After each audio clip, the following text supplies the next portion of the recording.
Okay, Lee Cole here, and I've got Don and Gloria on. Say hello, Don and Gloria. Hey guys.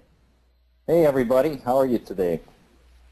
And Mark, thank you so much. Mark just said, and the red button. What he means is the recording button. I actually remembered that by myself, so I'm getting there.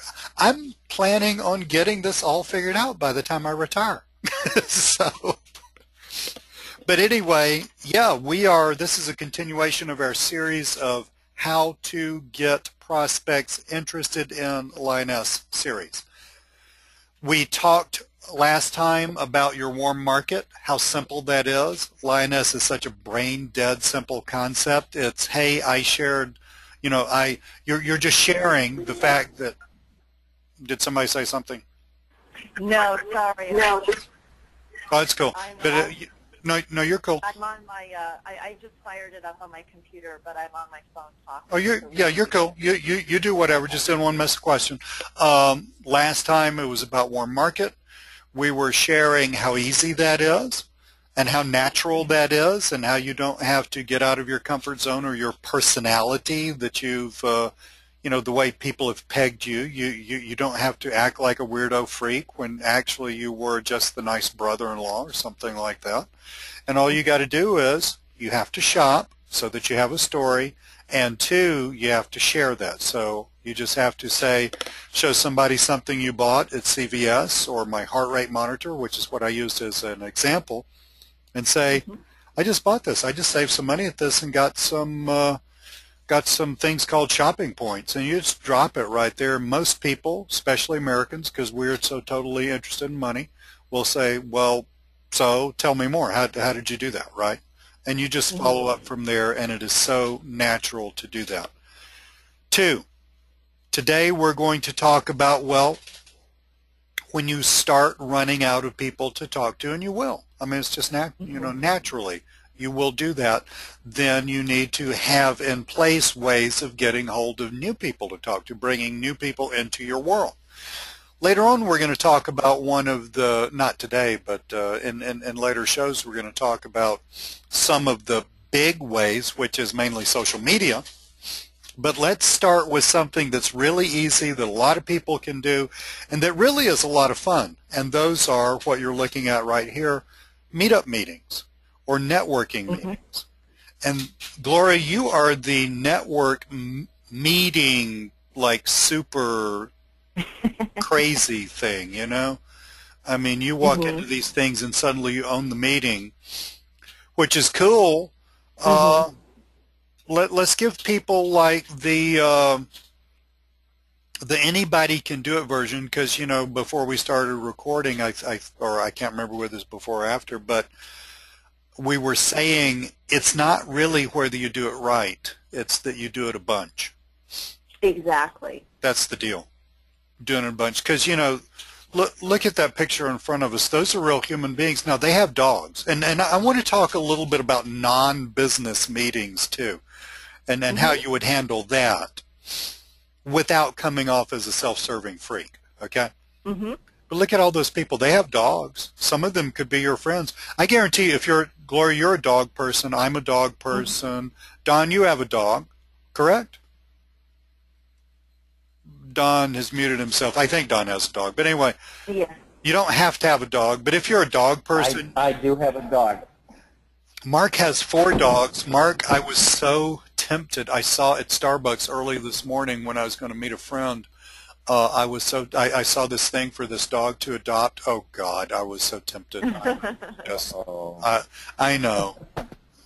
Oh, I'm still feeling guilty about it. But you know how it is when you're a dog person, and you go to the dog park or you go to a dog thing, you know how it is. I mean, suddenly it's like everybody, you've met the rest of your family, basically. Yeah, exactly. My wife does most of the dog walking around here, and it's like everybody in the neighborhood, they all know each other through their dogs, right? So very natural. I'm just pointing out that is a non-business way of meeting a ton of very friendly people. So you land on Meetup, and you think, okay, you need a schedule. So let's say, bottom line is you want to increase the people that you talk to every week. And this is fun. It is nice to meet new people, and you have no idea what other cool stuff is going to come out of this anyway. So, look at all of these cool meetups you could go to. Now, I'm in Atlanta. It's a city of 6 million people. But, I mean, you just could not, I mean, you basically, if you wanted to go to one of these a week, it's kind of like you couldn't fail if you wanted to. That's right. Meet new people and talk to them about Lyoness. Now, I mean, look at this. Bitcoin Atlanta. So Bitcoin's a digital currency. 349 Bitcoiners. I can't, look, I know some Bitcoiners. Actually know a friend who used to mine Bitcoin with he's a computer genius. He used to mine Bitcoin. And this is before Bitcoin got big. And he had, you know, X number of Bitcoin on his hard drive, at least proof that he had it. And this is before Bitcoin did that surge about a year ago. And he also fixes his friend's computers just for fun. So he fixed a friend's computer.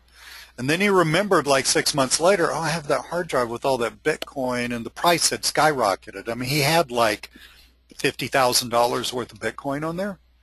Wow. Turns out he had wiped that hard drive clean and put it in his friend's computer. Oh. Easy come, easy go, huh? Mm-hmm. So, but, you know, Bitcoiners are new, they're edgy, they're interested in stuff. I can guarantee you there are going to be some people there who Mark says, oh, God, oh, yes, this friend of mine, we had to have a nice long talk about it. It was like, come back from the ledge. It's not worth it. It's not worth it. But, yeah. So, no kidding. Oof. I can guarantee you, those Bitcoin people, not all of them, but some of them are going to, a lot of those people are already in this kind of stuff. People like this, the entrepreneurial mindset, the edgy mindset, they are in multiple things, okay? They're not just doing one thing. Look at this, smart money chicks, financially savvy ladies. I couldn't really infiltrate that. If I did, my wife would kill me, but a female could. You know, so that would be really, really good. I can guarantee you, financially savvy ladies. Mark says that one's out for him.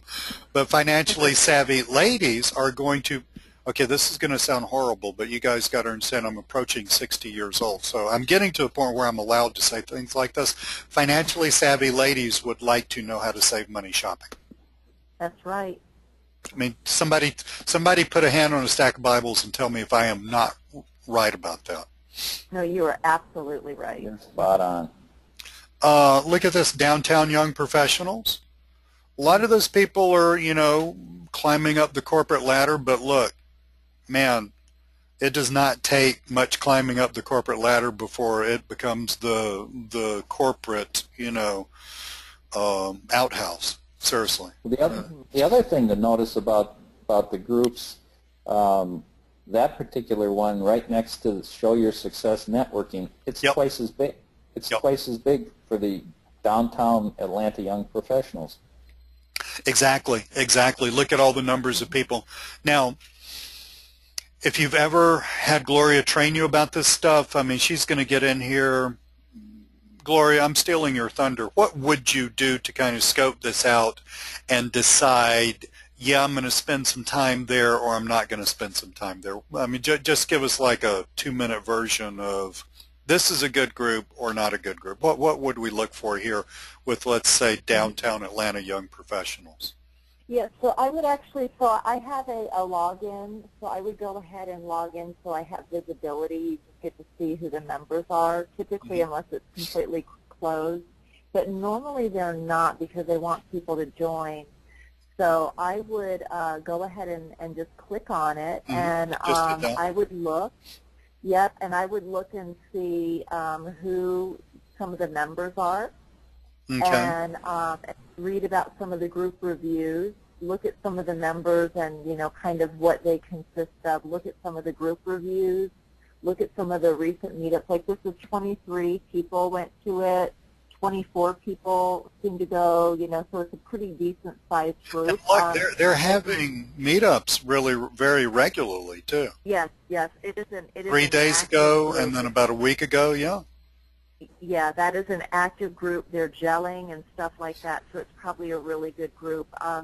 Normally, even though you have groups that say, 1,000 members or 1,500 members or whatever, the active ones in there are only probably, maybe 20 or 30, typically speaking, depending on how big, the group is. But when you go to networking meetings, it's very, very difficult to build relationships in a really large group that meets in person.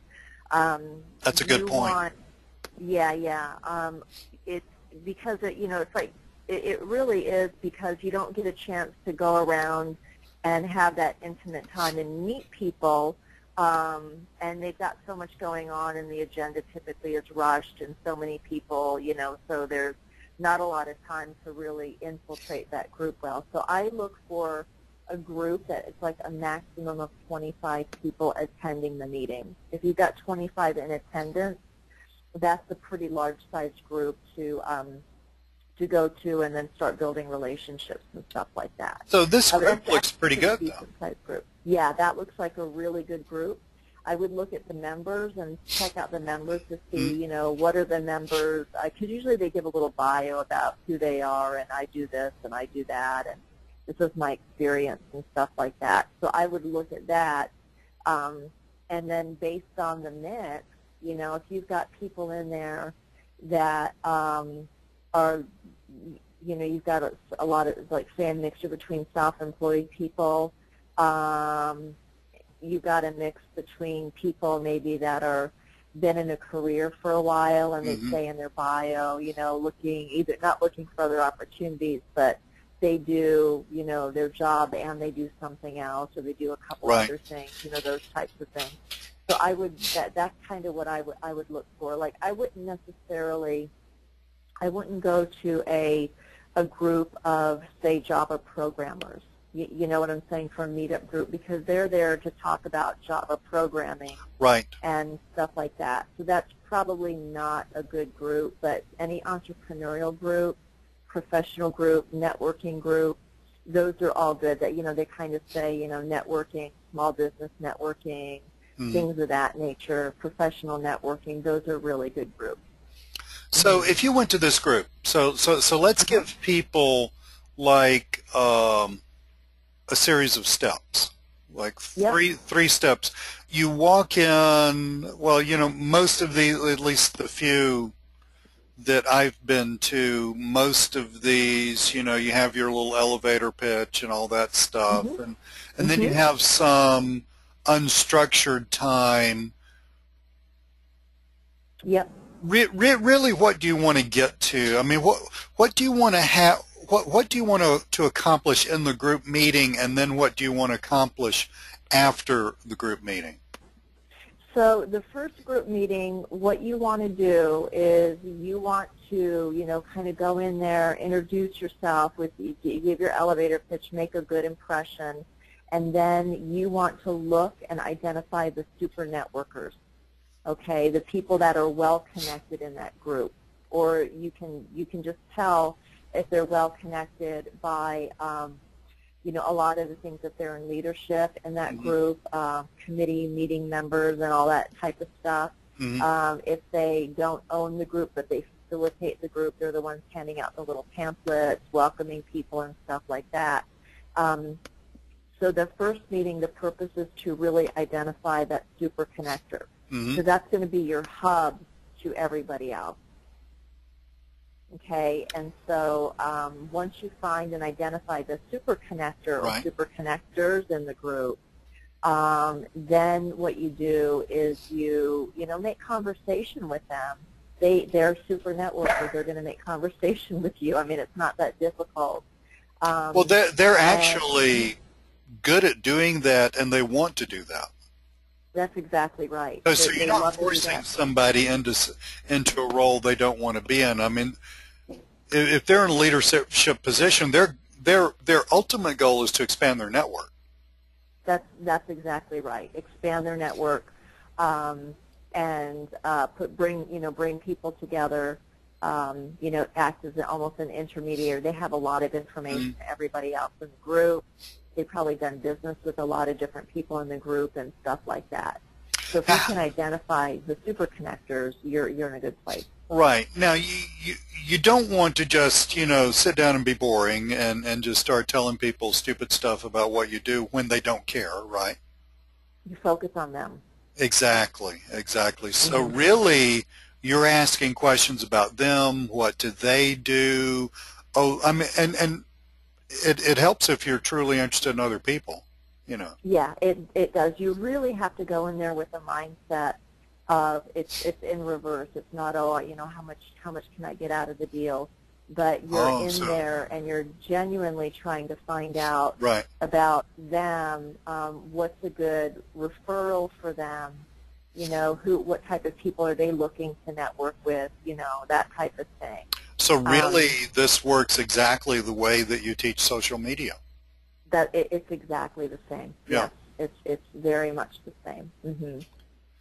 Yep. So, you're finding out about the person, but at some point that conversation needs to be flipped around. Whether you're standing there at that time frame or later on, how does that work? Yeah. So normally what happens is, and this always happens, is they'll go ahead and you probably go up there and ask them, and it's just like this unwritten networking etiquette where they know that, not to really, it's not all about them either, so they'll flip it and they'll ask about you. So what is it that you do? Especially if there's a pause of silence after they've, kind of given their little spiel, and you're going, oh, that's interesting, great, there's a little pause. And then they'll always ask, so what is it that you do again, after they've heard your elevator pitch, or they'll bring up something about your elevator pitch. And then based on that, if you've asked, what type of referral are you looking for, in order for them not to appear rude, they're going to ask the same thing. What type of referral are you looking for? And that usually spurns a conversation to, if they are not interested in what it is that you do, then they'll point you to the people that are interested in talking. You ought to talk to so-and-so. They do a lot of coupon clipping. Right, yeah. Or so-and-so's been in a company like that, or I was talking with so-and-so, or so-and-so's getting ready to retire from their dental practice and needs something else to do, those kinds of things. Yeah. Exactly. Yeah. And so when you go to that person that the super connector mentioned, then you name drop. You say, you walk over and you say, oh, hey, I was just talking to Joe, and Joe was just telling me that you were getting ready to retire and stuff like that. We should talk sometime. Right. And then they'll go, yeah. And then you set up a time either for a phone conversation or for an in-person. I would do a phone conversation, like a pre-screening, first of all. And then if it warrants, like going and driving somewhere, I would do that. Yeah, because otherwise you don't spend 3 hours going to Starbucks talking to everybody. Yeah, and it's a waste of time. Yeah, you've got to kind of pre-qualify them for your time. And really, it's that easy. It's that easy. I mean, it's making connections. It's sort of like being that little ball in that little ping ball machine that we used to play when we were kids. I forgot what you call those things. Pinball. Pinball, yes. Pong. I was going to say Pong. Yes, thank you. I was going to say Pong, but that's for the Atari type. That's a little bit well, yeah, later, there's that right? too. There's that too. Yeah, well, that was when you were a kid. But there's that too. So, find the super connector. Number one, go to a lot of meetings regularly. Find the super connector. Mark, I'm laughing at you. I'm laughing at you laughing at me. Find the super connector or super connectors. Or look, worst case, so I'm always so worried that people are going to come up with some stupid excuse not to do something, right? So, Yes. well, I don't know how to find the superconnector. Well, okay, well then just go to the stupid meeting. That's right. Just go to the I mean, meeting, get and your butt then out of the house usually and go to a meeting. that's Is I right. think really 90% of this. Yep, yep. Because usually what happens is in those meetings, always, it's just kind of the format of those meetings, is either before or after the meeting, there's open networking time. And that gives you time to go around the room, and you literally shaking hands, handing out your business cards. So what is it that you do? Oh, how long have you been going to this meeting? How do you like this meeting? Oh, great, great. So are you, and it's okay to say, are you getting referrals and business from this meeting? Surely. That type of thing. I mean, that's perfectly fine, to say something like that. Say, oh, fantastic. And then, so how did you go about doing that? That type of thing. What type of referrals are you looking for? And so you just kind of go on and you make small talk with people. You gather the information mentally, and then, and you can even ask. You can say, so tell me a little bit about who the leadership is in this group. And I see the guy walking around kind of putting out all the brochures and stuff like that. Is he the one that runs the group, or how does that work? Just ask questions. You're like a 5-year-old kid. Why is the sky blue? Why is it? Why? That type of Yeah, thing. that's what I did very naturally in the meetings that I've been to. I mean, I'm just as forward as a person can get. I just walk in and say, "Hi, I'm Lee. Who's running this thing?" Oh, hi, I'm Lee. How you doing? Just first time I've been to this meeting. Well, they want you to come back. That's So exactly so it's right. not like you're in some sort of, closed group or something. I mean, their goal is to get more people coming and for people to like coming and for people to get the good out of coming. So And this for is people to all, bring more people. Yep. exactly, this is all flowing in the right direction. Mm-hmm. It is as simple as that. I mean, seriously. And, It really is. Yeah. when you get down to the explaining of Lyoness, guess what you need to have done? Shopped. Because that's when you've got a real story. That's when it becomes not abstract. That's when you can right. say, this is what I saw in Lyoness. I saw the ability to make money off of stuff I was already buying, and I saw the ability to make money by referring people into this. It's such a simple concept. And then you just, I don't know if you're interested or not. You can use that magic phrase, this may or may not be for you, which is so psychologically deep and so powerful. This may or may not be for you, but if it is, let me know. And folks, Exactly. now, Gloria, this is one thing that I didn't do that I wish that I had known to do, and that was the call between the meetup meeting and sitting down at Starbucks. Because I actually quit doing this because I was wasting too much time sitting down at Starbucks with people that weren't going anywhere. So I love that little interim call. Hey, this is Lee. We met at the thing. Just wanted to touch base with you, and you mentioned you were looking for that kind of referral, and I'll certainly keep an eye out on that. And then this is why I'm interested. This is what I do. This is what I'm looking for. And you just ask them. I mean, if you want to follow, hey, look, right there. Just, this is what I'm looking for. I'm with, working with a company called Lyoness, the yada, yada, yada, yada. And then this may or may not be for you. But if you want to follow up with that and find out some more about that, I'd be very happy to meet you at Starbucks sometime. Lee? Yeah. I heard a webinar on this probably a year and a half ago, and it was kind of interesting. They talked about developing your elevator speech. That's the point at which they were at. And I was wondering if you could touch on that a little bit, because the one person who was on the webinar made the comment that when it was her turn, she got up and said something to the effect that we're all here because we'd like more business. We're all here because we'd like to save money. That's what I do, and sat down. I actually like that. Yeah, wasn't it good? Yeah, the elevator pitch is quite interesting. And, I did a training on this a while ago called Six-Figure Networker, where I broke down the components of the elevator pitch. But typically what you want to do is, you introduce your name and what it is you do as concisely as possible so that people understand. Like you can say, hi, I'm Don Ketterhagen, or hi, I'm Lee Cole, and I show people how to save money by shopping or something like that, shopping for the stuff they already have, just something that is very easily understandable. And then what you say is something like what you're looking for, a good referral for me is yada, yada, yada.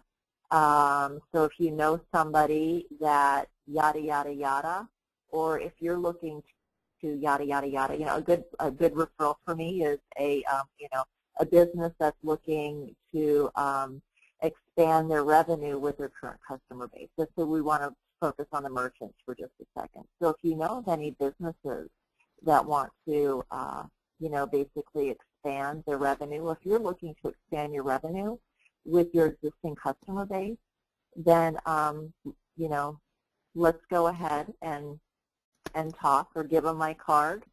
Because you hand out your card, give them my card and have them give me a call. And then as you're going around the room, then, you're handing out your card again, because usually they have a place where you leave your cards, your business cards, a little pile of them or whatever, and then you go around the room, and then you hand your card, and this is what I do, that type of thing. So you always close with a call to action, and say, so the first part of that elevator pitch, and this is a 30 or 60-second deal.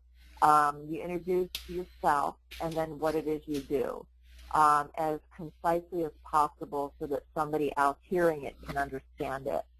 And then you say what it is you're looking for. All right? And then after you say what it is you're looking for, actually it's what it is you're looking for and the benefit of, why it would benefit somebody to talk to you. And then you do a close, a call to action close. So those are the kind of components to a really good elevator pitch. Very cool.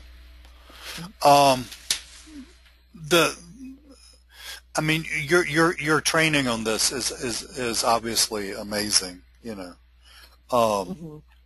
because I've made a lot of money from networking meetings. Yes, I know. Yes, I know. We're talking about big money.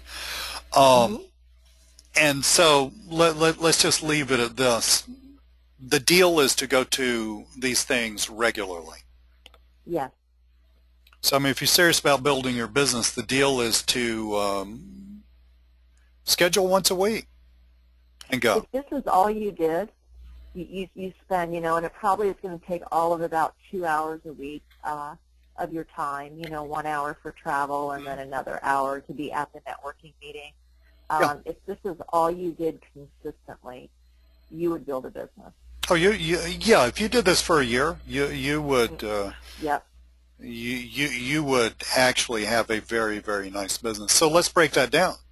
In other words, you're saying you could spend 3 hours a week for a year and build out your Lyoness downline. Yep. Yeah, which you could very, very easily. That's pretty amazing. That is building an amazing asset for a very, very little amount of time invested. So exactly. Yeah. Yeah, and as a matter of fact, we know of people, Ray Higdon, that's how he built a big part of his business. He's a big network marketer, was just going through the network meetings, getting a lot of business cards and just, talking to them basically. And a lot of people said no. And, it's do you, it's not right give for up? them. Yeah, do you give up and say, oh, it's, no, it is not representative of the business. You just, okay, talk to the next person. Give your pitch to the next person. There you go. And you do not get addicted to the outcome. That's exactly right. And that is so huge because I know we're we might be running a little bit long, but it's huge because what ends up ultimately happening is, really any business that you're in is inevitably the honeymoon gets over, after 60 days or 90 days or something like that. Oh, yeah. And then it gets to be a grind, and then the thing is do we quit when it gets to be a grind and when the honeymoon is over, or do we just press on? And, you have to have your reasons, and your motivation has to be big enough to keep you going so that when you reach that dip, you just don't go and, look for the next thing. You know what I'm saying? Oh, yeah. And I see that all the time. I mean, it is what it is, I guess. It's the human condition. But, yeah. But you don't get anywhere. You will not get anywhere because you're going to be in that cycle where, okay, you found the next shiny object. We see that in every single type of business that we get involved in, ourselves or us with partners. I mean, it's a standard problem. It is. I mean, I just saw it recently with one of our downline where they sent a something where come to my webinar on some other network marketing thing. I thought it was hilarious, but seriously, it's what happens is it doesn't bother me because what's going to end up happening is they're going to get bored with that and move on to something else. That's I invited 2 people and it didn't work, and then right. Okay, now I'm going to go on to something else or something. So well, in a way, you have to be consistent and you have to be disciplined in any business that you're in. In a way, it's nice because if you are consistent, let me say a couple of things. If you are consistent and disciplined, you will end up winning. Mm-hmm. The beauty of this is you really do not have to be that good. That's right. I mean, consistency and discipline will beat talent any day, all day long. That's right. Mm-hmm. I mean, this is not a thing where you have to genetically have chosen the right parents like the Olympics, right? That's right. This doesn't work like that. This is like anybody can do this. Well, anybody who's consistent and disciplined can do it, but you don't have to be that good. You can totally screw up your elevator pitch. You can, I mean, Gloria, you know me well enough to know that I screw up a lot of stuff on a daily basis. Yep. But I do so much, and I do it so, our buddy Steve Rosenbaum, I mean, it's like every time he talks to me, he says, Lee, I don't know how you do it. You're just a freaking machine, which I am. And if you will turn yourself into a machine for whatever it is you want to do, then it's like, you're like the Terminator. You just, I mean, bullets do not stop you, right? That's right. You just keep pressing on, which and that always works. Always works.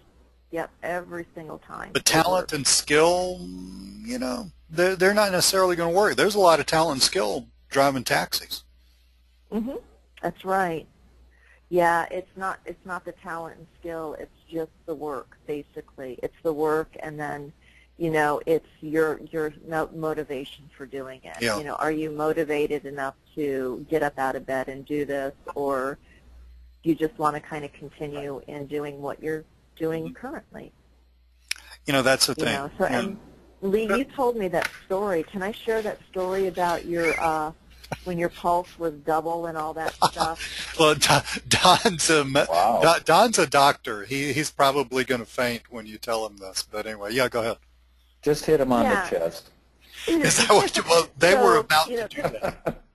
Well, because Lee and I were talking about this, and I mean, we've been working hard on a couple of projects that we're involved in now, and I mean, it's a constant thing where we're I'm up and talking at 6 in the morning and till 10 at night, 11 at night, and stuff like that, recording videos or putting stuff together and different things, and we were talking about that, the discipline aspect of it, and Lee was just telling me when he was still teaching school that there was a time that he was so motivated to stop teaching school, he had a family to take care of, and to kind of convert to the online portion of the business, what he's doing today. And what he did is he woke up at 3 every morning. He did some work till it was time to go teach math at the school, and then he'd come home, do daddy time, and then work some more until 11 o'clock at night. And he did that constantly. Yeah, and then what ended up happening is that his body just kind of freaked out, and they had to go to the emergency room, and his resting pulse rate was like 160 or something It was like crazy. that. I mean, it was like at the top total maximum. The EMTs were just, I mean, I could see the panic in their face. They said, "Here's your pulse," and I said, "Whoa, that doesn't look too good." And they're like, "Yeah, this isn't good at all." Right, right. And it's not that we're advocating, okay, work yourself to the grave or anything like that, but it's like his why was big enough to keep him getting up at 3 in the morning, doing the work. I did this for a year. Yeah, Wow. yeah. So, and it was the work that got him to the point, or got you to the point, Lee, where, you have the freedom, and now you're in a different position. You're working multiple businesses. A couple of them we're involved in together. You've got other stuff going on, that type of thing. I don't have to do crazy stuff like that anymore. Yeah, you don't have to. Yeah, it was You're just drinking a lot of coffee and stuff, too? Oh, God, yes. Mm-hmm. Yeah, I mean, I basically was just like in a total, my body just went into a giant body panic attack, I think. Mm-hmm. I mean, my blood pressure was through the roof, my pulse was crazy, I thought I was having a stroke, is really what I thought. I couldn't think straight. I mean, I seriously could not think straight. I couldn't really remember words that well. I called up my wife and I said, "There's something really bad happening to me. Can you get our neighbors to come down and take care of the kids? Because I need to call 911." So you can imagine that my wife was like completely freaked out. Yeah. Mm-hmm. So but, I mean, we're not advocating that. Right, right. But your why was big enough that, Yes. There was something that motivated you to do the work, to push through so that, Yes.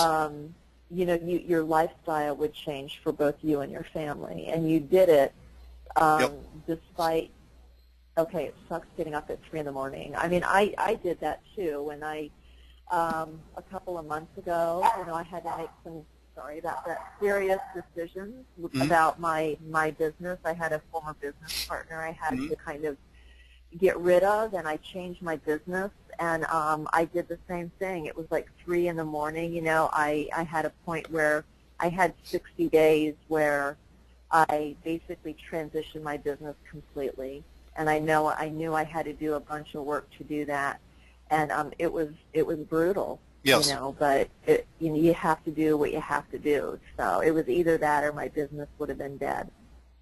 Well, I just kind of figured I was going to die anyway someday. So, I didn't want to live my life with regret. I mean, it is really as simple as that. That may sound kind of trivial, but for me personally, that is not trivial. That is a mammoth thing with me.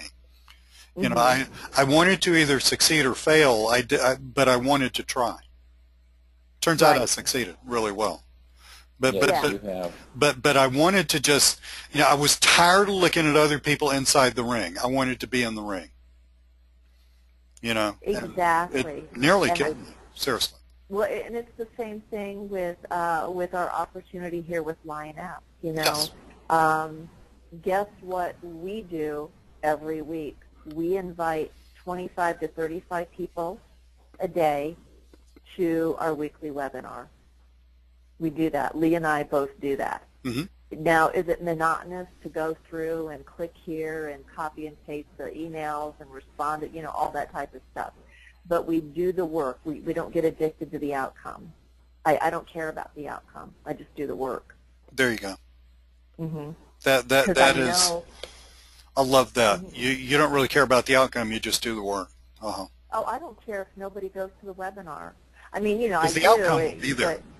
It will be there. If the work, because, all I focus on is the work, and I focus on showing this opportunity to about 1,200 people, because I know when that happens, it's over. Mm-hmm. That's I all. don't have to worry about it. It's done. 12 to 1,500 people. And 'cause you are out of that, building. a couple are going to catch the fire. Yep. Yep.